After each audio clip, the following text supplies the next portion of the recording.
In the name of Allah, the most compassionate, the most merciful, and may the peace and blessing of Allah be upon His last and beloved Messenger Muhammad, and may the peace and blessing of Allah be upon you all.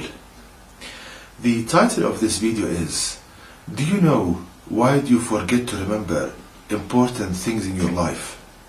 Important matters.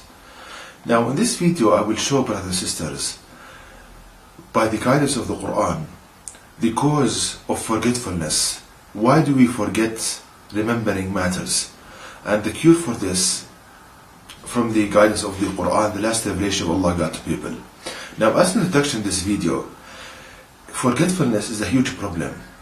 And what happens is that the person forgets the important matters in life.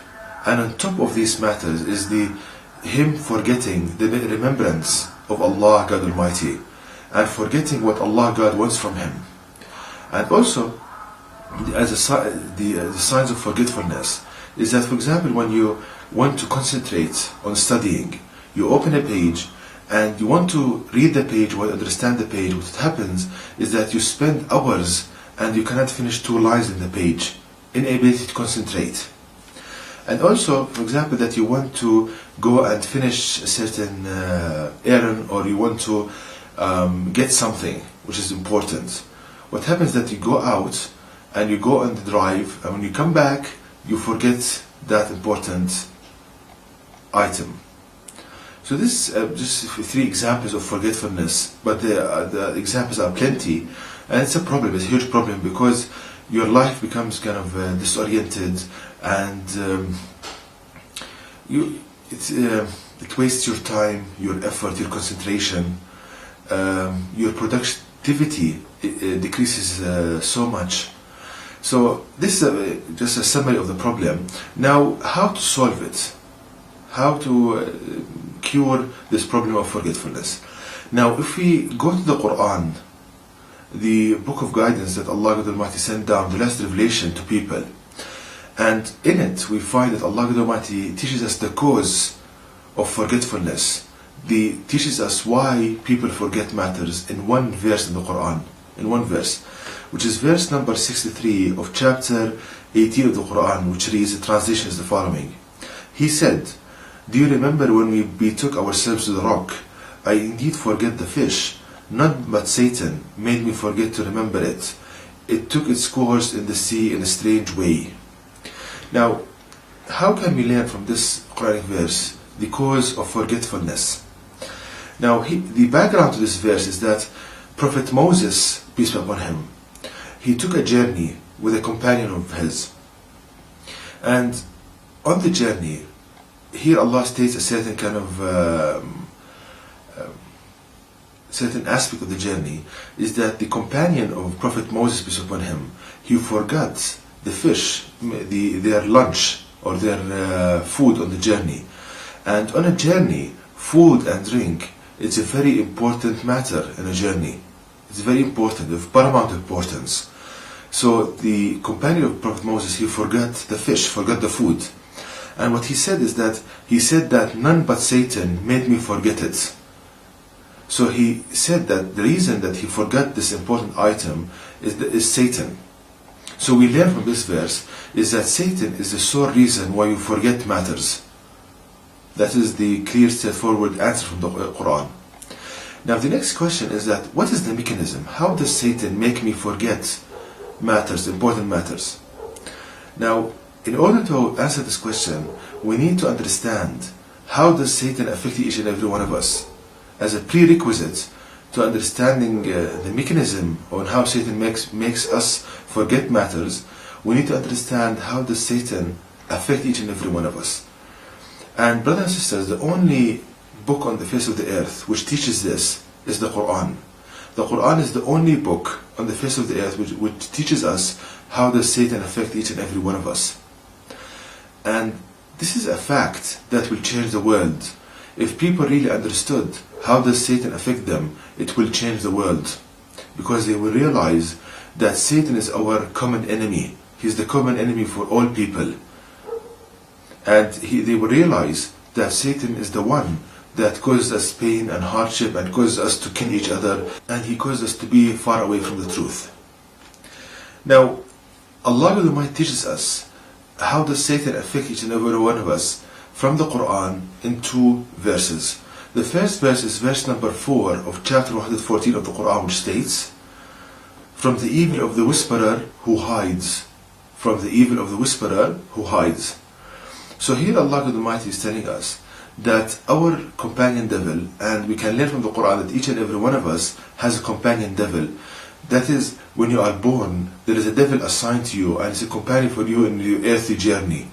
And he will only leave you when you die. And Allah is telling us that this companion devil, he whispers to us, meaning he talks to us. But at the same time he hides from us, meaning that he doesn't want you to feel his presence. He hides away from you. Now the question arises, how can this companion devil talk to me and at the same time hide from me? Now the only way that he accomplishes this, or he can accomplish this, is if he matches his voice to the one you think with. Now each and every one of us, when he thinks quietly to himself, he hears his voice, the one he talks with, in his mind. Now what Satan does, that he matches his voice with regards to tone, frequency, the languages you know, the style of your speech, to the one you hear in your mind. And thoughts pop up in your mind, just appear in your mind. And you think that yourself is telling you this, while actually it's a companion devil. So he puts ideas in your mind by a voice matching the one you think with. That's the first kind of information we get from the Quran. Now the second information we can find in chapter 113 verse 4, where Allah states, "And from the evil of the blowers in the knots." So here Allah is teaching us that Satan blows in the knots. This companion devil, he blows in the knots. What are the knots? The knots, if we look at the human brain, we see that the neurons in the brain, they are arranged in a kind of clusters and knots. And these clusters or these knots of neurons, they are responsible for producing various feelings in the body. And the way they do this is that when they are stimulated, they produce chemicals. And these chemicals, they cause either the relaxation or the contraction of, for example, chest muscles. So when your chest muscles are contracted, you feel like the feeling of sadness.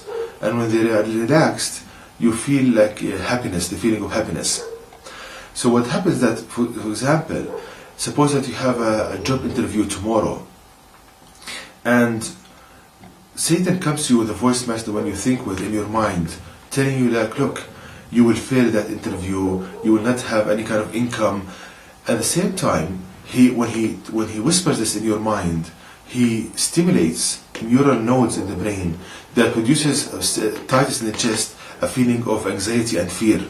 Why? Because he wants to establish the thought that he just whispered to you with. He wants to make it more believable to you. So when when there is a feeling that matches the idea, you are more inclined to believe it.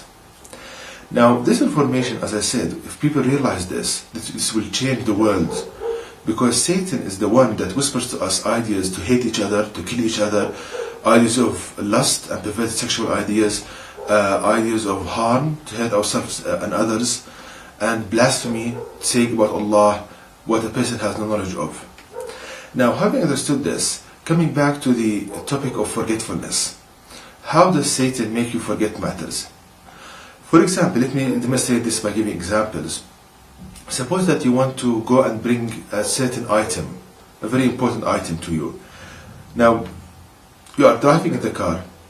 Satan comes to you with a voice match, the one you think with, and he starts reminding you of, for example, a conversation you had with a friend yesterday, and he puts this conversation in your mind, and he starts like saying, he is asking a question, and you start answering it. He like engages you in conversation in your mind, and you may keep hours talking to. You think that you're talking to yourself, but actually you're talking to Satan. He's asking and you are answering back. So you're driving, and because your mind is engaged in all these kind of silly, unimportant matters, you forget what's important. So what Satan does, that he engages you in your mind with silly matters. For example, he puts sexual scenarios in your mind, like you are doing this is done to you, and so forth. And because you are, as I said, engaged in this, you forget what's really important. That is one example. The second example, suppose that you want to concentrate on studying something. You open the page, you start reading the lines, but Satan engages you again in silly conversations. He might remind you of a song in your mind, and you start, repeating it, sexual ideas and scenarios, and all of this.